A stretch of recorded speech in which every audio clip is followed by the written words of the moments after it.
Bismillahirrahmanirrahim. Assalamualaikum warahmatullahi wabarakatuh.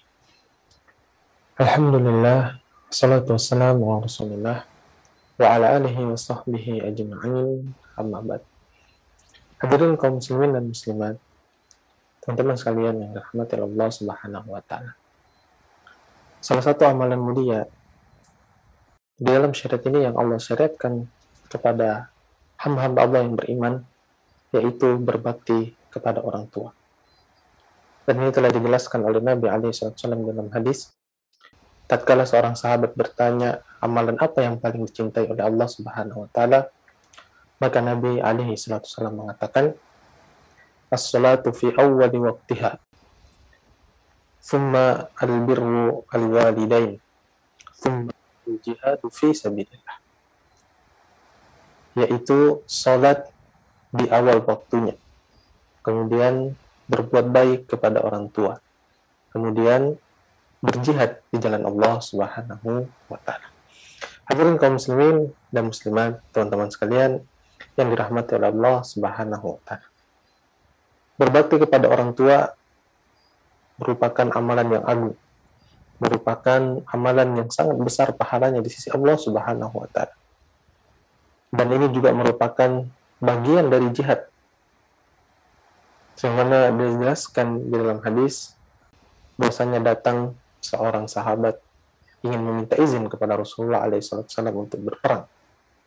Ja'a rajulun ila Nabi sallallahu alaihi wasallam yasta'dzinuhu fil jihad. Faqala ahayyun walidak? Qala na'am. Fa fihima fajahid. Datang seorang laki-laki kepada Nabi SAW, kemudian dia meminta izin untuk berjihad. Kemudian Rasulullah SAW mengatakan, apakah orang tuamu masih hidup? Dia mengatakan, na'am, benar. Ya, maka bagi mereka berdua itulah kamu berjihad. Teman-teman sekalian yang dirahmati Allah Subhanahu wa ta'ala, dari hadis ini kita bisa mengambil faedah bahwasanya amalan jihad Allah sandangkan, Allah amalan jihad Rasulullah SAW memerintahkan kepada pemuda ini ya untuk berjihad kepada kedua orang tuanya, yang dimana ini menunjukkan bahwasanya tentu saja ketika disamakan dengan jihad maka pahalanya ada ganjaran pahala yang besar ketika seorang hamba berbakti kepada orang tuanya. Dan ini juga kita bisa mengambil faedah dari hadis ini bahwasanya kedua-duanya antara jihad dan berbakti kepada kedua orang tua membutuhkan pengorbanan. Oleh karenanya, berbakti kepada orang tua juga ada pengorbanan. Tentu saja ada ganjaran pahala yang besar dan dia sejajar dengan berjihad di jalan Allah Subhanahu wa ta'ala. Kaum muslimin dan muslimat yang dirahmati Allah Subhanahu wa ta'ala. Ada banyak ayat di dalam Al-Qur'an yang menjelaskan tentang kewajiban seorang manusia untuk berbakti kepada orang tuanya. Allah Subhanahu wa ta'ala mengatakan di dalam Al-Qur'an, "Wasainal insana biwalidayhi ihsana hamalathu ummuhu kurha wa wada'athu kurha." Dan kami telah wasiatkan kepada manusia ya untuk berbuat baik kepada kedua orang tuanya. Ya, ibunya telah melahirkannya, telah menghamilkannya dalam keadaan bersusah payah dan telah melahirkannya dalam keadaan susah payah. Bahkan dalam ayat yang lain, Allah Subhanahu wa ta'ala menggandengkan perintah untuk mentauhidkan Allah Subhanahu wa ta'ala dengan berbakti kepada kedua orang tua. Allah Subhanahu wa ta'ala berfirman, A'udzubillahi minasyaitonir rajim. Wa qadha rabbuka alla ta'budu illa iyyahu wa bil walidaini ihsana. Dan Tuhanmu telah memerintahkan kepadamu untuk tidak menyembah selain Dia dan berbuat baik kepada kedua orang tua. Teman-teman sekalian yang dirahmati Allah Subhanahu wa ta'ala. Kita melihat di sini Allah katakan wa bil walidaini ihsana. Ya. Ihsana di sini di dalam bahasa Arab dijelaskan bahwasanya ini merupakan maf'ul mutlak yang menjelaskan penekanan, datang dalam bentuk penekanan yang seolah-olah Allah ingin menjelaskan berbuat baiklah kepada kedua orang tuamu dengan kebaikan yang sangat, kebaikan benar-benar kebaikan yang sesungguhnya. Kemudian tatkala Allah Subhanahu wa taala menjelaskan di dalam Al-Qur'an, tatkala orang tua kita atau salah satu dari orang tua kita telah sampai kepada usia yang senja, yang dimana mereka dalam masa sakit-sakitnya, kemudian mendapati dalam kesakitannya kembali lagi kepada masa awal-awal, ya seperti kembali orang tua apabila telah masuk kepada masa usia senja, dia kembali seperti kanak-kanak yang dimana harus dibantu dalam urusan kamar mandinya dan urusan yang lainnya. Maka Allah Subhanahu wa taala memperingatkan apabila orang tua dari seorang hamba telah sampai pada usia tersebut dan telah dalam pemeliharaan anaknya, Allah Subhanahu wa taala mengatakan, imma yablughanna al-kibara ahaduhuma aw kilahuma fala taqul lahumā uffin wa la tanharhumā wa qul lahumā qawlan karīmā. Ketika di antara mereka telah sampai pada usia senja, salah satu di antara mereka atau keduanya, fala taqul lahumā uffin wa la tanharhumā, maka jangan kalian katakan ya, jangan kalian membentak mereka berdua, katakanlah kepada mereka qawlan karīmā, perkataan yang mulia. Teman-teman sekalian yang dirahmati Allah Subhanahu wa taala, Allah katakan di sini ya peringatan kepada seorang hamba, kepada orang-orang tuanya yang sedang dalam usia senja, yang sedang dalam masa sakitnya, yang sedang dalam masa pengurusan, diurus kembali oleh anak-anaknya, tatkala mendapati perintah-perintah yang berulang-ulang, ya atau mungkin tidak lagi sudah mulai pikun, jangan sekali-sekali mengatakan uffif. Ya, ufyu di dalam bahasa Arab ini adalah menunjukkan sesuatu kejengkelan, ya, suatu kejengkelan, dan tidak ada yang lebih rendah dari perkataan. Itu berupa kejengkelan. Ya, jadi kalau kita mungkin ibaratkan, ya, misalnya kita perintahkan adik kita atau keluarga kita ya, untuk beli sesuatu, kemudian dia melakukannya, tapi dengan watak, ya, muka yang jengkel, ya, maka ini sudah ini coba melaksanakannya, tapi masih ada bentuk kejengkelan di dalam raut wajahnya, dan ini kelihatan, ya. Dan selanjutnya mengatakan ya, ketika ini saja dilarang, teman-teman sekalian, maka tentu saja yang lebih besar itu lebih dilarang, yaitu membentak. Dan dan Rasulullah SAW menyebutkan bahwa salah satu dosa besar yaitu durhaka kepada orang tua. Rasulullah SAW mengatakan, ala ukhbirukum bi akbaril kabair, apakah kalian akan saya memberitahukan kepada kalian, ya, dosa yang paling besar. Qalu bala ya Rasulullah, maka sahabat mengatakan, tentu saja ya Rasulullah, ya, asyirku billah, syirik kepada Allah, wa uququl walidain, dan durhaka kepada orang tua. Muslimin muslimat yang dirahmati Allah Subhanahu wa taala, oleh karenanya ya kita menjaga, kalau kita berbicara dengan orang yang kita hormati, kepada senior kita, pada guru kita memilih kata-kata yang baik, jangan sampai tersinggung, ya, atau misalnya kepada bos kita, ya, kita memilih perkataan yang baik. Tentu yang lebih berhak mendapatkan perkataan baik kita itu adalah orang tua kita, qaulan karimah. Dan di dalam banyak ayat Allah Subhanahu wa taala menjelaskan bahwasanya di antara watak, di antara akhlak dari para nabi alaihi salam, mereka itu adalah orang-orang yang berbakti kepada kedua orang tua. Muslimin dan muslimat yang dirahmati Allah Subhanahu wa taala, di antaranya adalah Nabi Isa alaihissalam. Allah sebutkan di dalam Quran surat Maryam perihal tentang akhlak dan kemukjizatan dari Nabi Isa alaihissalam. Allah katakan, qala inni abdullahi atani alkitab wa ja'alani nabiyya wa ja'alani mubarakan aina ma kuntu wa awsani bis salati waz zakati ma dumtu hayya wa barran bi walidati wa lam yaj'alni jabbaran syaqiyya. Bahwasanya Nabi SAW mengatakan, inni abdullah, saya ini adalah hamba Allah.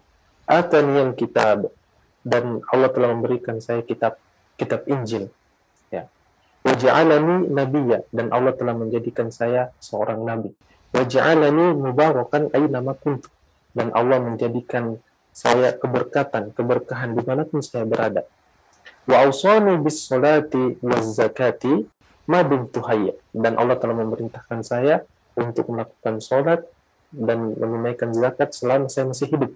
Wa barram biwalidati, dan berbuat baik kepada orang tua saya, kepada ibu saya. Walam yaj'alni jabbaran syaqiyya, dan dia tidak menjadikan saya orang yang sombong lagi celaka. Teman-teman sekalian yang dirahmati Allah Subhanahu wa taala, Rasulullah alaihi wasallam menyebutkan bahwasanya tabi'in yang terbaik, dan ini disampaikan kepada Umar bin Khattab radhiyallahu anhu. Rasulullah alaihi wasallam bersabda, inna khairu at-tabi'ina rajulun yuqalu lahu Uwais wa lahu wadidatun wa kana lahu bayadun famuruhu falyastaghfir lakum. Sesungguhnya laki-laki yang terbaik dari kalangan tabi'in, laki-laki yang biasa dipanggil dengan Uwais. Dia memiliki seorang ibu, dan dia memiliki bekas dulu dia memiliki bekas luka belang di tubuhnya. Maka carilah dia, kemudian mintalah agar dia memohonkan ampun kepada kalian. Teman-teman sekalian rahmati Allah Subhanahu wa taala, Rasulullah alaihi wasallam memerintahkan Umar bin Khattab radhiyallahu anhu, yang dimana Umar bin Khattab radhiyallahu anhu merupakan salah satu sahabat yang mendapatkan jaminan surga, yang kemudian merupakan Khalifah Rasyidin, yang dimana Rasulullah alaihi wasallam menyebutkan kalau Rasulullah alaihi wasallam telah meninggal dunia, gigitlah dia dengan gigi. Itu sunnah yang dilanjutkan oleh Khulafaur Rasyidin. Akan tetapi Rasulullah alaihi wasallam tetap memerintahkan kepada Umar bin Khattab radhiyallahu anhu untuk mencari orang ini, kemudian mintalah dia agar dia berdoa kepada Allah untuk mengampunkan Umar bin Khattab radhiyallahu anhu. Akhirnya Umar bin Khattab radhiyallahu anhu melaksanakan perintah tersebut di dalam tatkala datang pasukan dari Yaman. Kemudian Umar bin Khattab radhiyallahu anhu bertanya, adakah di antara kalian yang bernama Uwais? Sampai Umar bin Khattab radhiyallahu anhu mendapatkannya, kemudian memohonkan ampun kepadanya. Teman-teman sekalian yang dirahmati Allah Subhanahu wa taala, ulama kita menyebutkan mengapa Uwais al-Qarni ini disebutkan sebagai tabi'in yang terbaik. Di antaranya adalah karena Uwais al-Qarni merupakan orang yang berbakti kepada ibunya, sehingga dia menjadi tabi'in yang terbaik. Tentu saja dalam artian tabi'in yang terbaik ini, di dalam tabi'in itu ada Imam Hasan al-Basri, ada tabi'in yang lainnya, tabi'in yang besar, ulama. Tapi Rasulullah SAW mengkhususkan dan keutamaan kepada Uwais adalah orang yang berbakti kepada ibunya. Kaum muslimin dan muslimat, teman-teman sekalian rahmat Allah Subhanahu wa taala. Di antara kisah salaf yang lain, yaitu seorang salaf Ibnu Muqaddam rahmatullah, di dalam kitab Hilatul Auliya disebutkan bahwasanya dia mengatakan, bittu abzu rijala ummi wa Umaru yusalli wa bata Umaru yusalli lailatahu fama sarrani lailati bilailatihi. Saya bermalam memijit kaki ibuku, kemudian Umar, saudara kandungnya, menghabiskan malamnya dengan sholat malam. Fama sarrani, dan saya tidak mau malam saya, ganjaran pahala amalan saya ditukarkan dengan amalan yang dia lakukan. Teman-teman sekalian rahmati Allah Subhanahu wa taala, coba kita melihat bagaimana fakihnya ulama, fakihnya salaful ummah, yang dia mengetahui besarnya pahala sehingga dia tidak mau menukarkan malamnya memijit kaki kedua ibu, memijit kaki ibunya yang ingin ditukar dengan saudaranya yang menghabiskan waktu untuk sholat.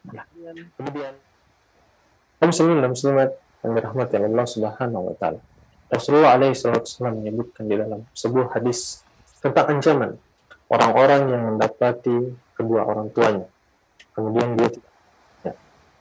dia tidak mendapatkan ridhonya. Dan ini menjadi peringatan kepada khususnya di zaman kita. Ya, di zaman kita sekarang yang kita mendapati begitu banyak orang tua, begitu banyak anak-anak yang telah mendapati kedua orang tuanya dalam keadaan tua, yang kemudian dia tidak mau lagi merawatnya. Kemudian dia menitipkannya antara keluarga yang lainnya, dan na'udzubillah, bahkan ada yang menitipnya ke panti jompo. Tidak ada yang ingin yang merawatnya. Rasulullah alaihi wasallam mengatakan, ragi anfu, thumma ragima anfu, ragima anfu, man adraka abawaihi indal kibari ahadahuma aw kilahuma falam yadkhulul jannah, kama qala Nabi alaihi wasallam. Sungguh celaka, sungguh celaka. Ya, kepada seseorang yang mendapati kedua orang tuanya dalam masa tua, dalam usia lanjut, salah satunya atau keduanya, yang kemudian dia tidak bisa dan dia tidak masuk surga. Teman-teman sekalian rahmati Allah Subhanahu wa taala, peringatan dari Rasulullah alaihi wasallam kepada anak-anak yang tidak mau meninggalkan orang tuanya tatkala dia telah sampai kepada usia tua.